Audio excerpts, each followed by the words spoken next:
হে everyone. তো ভিডিওটা করার পেছনে একটাই কারণ যে আমি একটা খুব বড় রোগে আক্রান্ত হয়েছি। রোগটার নিরাময় করার জন্য কোনো মেডিসিন এখনো পর্যন্ত আবিষ্কার হয়নি। তো তার জন্যই আমি ভীষণ টেনশনে আছি। এবার সবাই ভীষণ এক্সাইটেড কি হয়েছে, আমার রোগটার নাম কি। সো রোগটার নাম হলো ভালো লাগে না।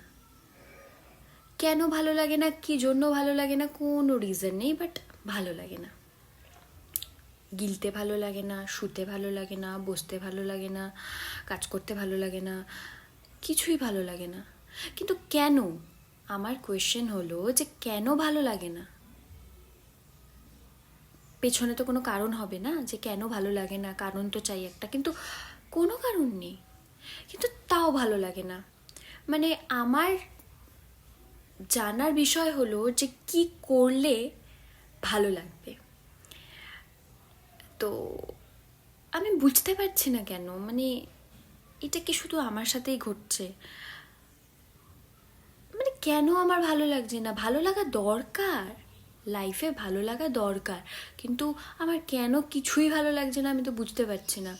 কোনো তো কারণ হবে, সেটাও নেই। সো তার জন্য আমি ভীষণ টেনসড যে